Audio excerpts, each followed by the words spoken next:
Hello, my dear students. We will study now chapter 5th Industries. Our next topic is size. Size यानी कि आकार. It's refer to the amount of capital invested number of people employed, and the volume of production. उद्योग के आकार का तात्पर्य निवेश की गई पूंजी की राशि, नियोजित लोगों की संख्या और उत्पादन की मात्रा से है. Based on size, industries can be classified into small scale and large scale industries. आकार के आधार पर उद्योगों को दो भागों में बांटा जा सकता है. लघु आकार के उद्योग यानी कि स्मॉल स्केल, और दूसरा है बृहद आकार के उद्योग यानी कि लार्ज स्केल इंडस्ट्रीज. नेक्स्ट आता है cottage or household industries are a type of small scale industries where the product are manufactured by hand by the artisans. कुटीर या घरेलू उद्योग छोटे पैमाने के उद्योग हैं जिसमें दस्तकारों के द्वारा उत्पादों का निर्माण हाथ से होता है.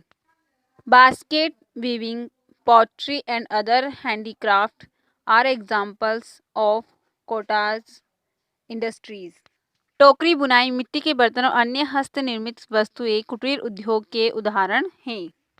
Small scale industries use a lesser amount of capital and technology as a compared to large scale industries that produce large volume of products.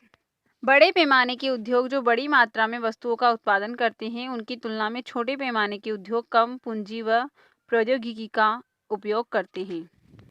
Investment of capital is higher and the technology used is superior in large scale industries. बड़े पैमाने के उद्योगों में पूंजी का निवेश अधिक और प्रयुक्त प्रौद्योगिकी उच्च स्तरीय होती है. Silk weaving and food processing industries are small scale industries. Figure 5.1. रेशम की बुनाई और खाद्य प्रक्रम उद्योग लघु पैमाने के उद्योग है. चित्र 5.1 में इसका दिखाया गया है. मखाने के खाद्य प्रक्रम की अवस्थाएं या फिर stage in food processing of gorgon nut यानी कि makhana. Production of automobiles and heavy machinery are large scale industries. Automobile और भारी मशीनों का उत्पादन बड़े पैमाने के उद्योग हैं. नेक्स्ट आता है हमारा टॉपिक है ऑनरशिप. ऑनरशिप यानी कि स्वामित्व. ऑनरशिप जैसे कि मान लो कोई चीज़ है तो पर्सनली वो आपकी है तो आप उसके ऑनर या उसके मालिक हो गए. Next, industries can be classified into private sector, state owner और public sector, joint sector and comparative sectors. यानी कि स्वामित्व के आधार पर उद्योगों को निजी क्षेत्र, राज्य स्वामित्व अथवा सार्वजनिक क्षेत्र, संयुक्त क्षेत्र और सहकारी क्षेत्र वर्गीकृत किया जा सकता है या फिर इन सब में उसे बांटा जा सकता है. नेक्स्ट आता है private sector industries are owned and operated by individual और अ ग्रुप ऑफ इंडिविजुअल्स. निजी क्षेत्र के उद्योगों का स्वामित्व और संचालन या तो एक व्यक्ति द्वारा या व्यक्तियों के समूह द्वारा किया जाता है. The public sectors industries are owned and operated by the government such as a Hindustan aeronautics limited and steel authority of India limited. निजी क्षेत्र के उद्योगों का स्वामित्व और संचालन या तो एक व्यक्ति द्वारा या व्यक्तियों के समूह द्वारा किया जाता है. Joint sector industries are owned and operated by the state and individual और अ ग्रुप ऑफ इंडिविजुअल्स. संयुक्त क्षेत्र के उद्योगों का स्वामित्व और संचालन राज्यों और व्यक्तियों अथवा व्यक्तियों के समूह द्वारा होता है. मारुति उद्योग limited is an example of joint sector industries. Maruti उद्योग लिमिटेड संयुक्त क्षेत्र के उद्योगों का एक उदाहरण है। नेक्स्ट आता है cooperative sectors. Industries are owned and operated by the producers और suppliers of raw materials workers of both. सरकारी क्षेत्र के उद्योगों का स्वामित्व और संचालन कच्चे माल के उत्पादकों या पूर्तिकारों, कामगारों अथवा दोनों द्वारा होता है।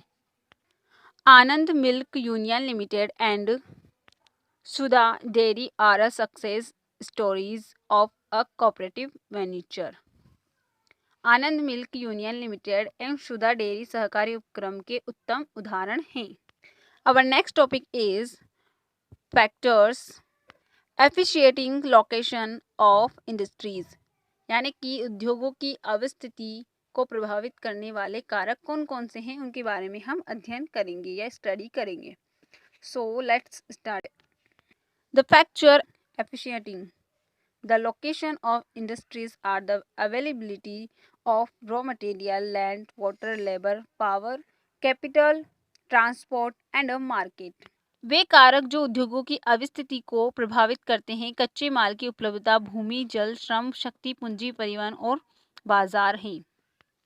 Industries are situated where some और all of these factors are easily available.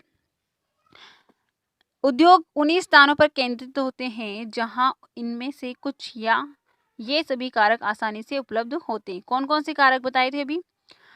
भूमि, कच्चे माल की उपलब्धता, जल, श्रम की शक्ति, पूंजी, परिवहन और बाजार। ये सब चीज़ें अगर आसानी से जिस जगह मिल जाती हैं तो उसी जगह पे हमारा व्यवसाय या उद्योग वहाँ पे स्थापित किया जा सकता है।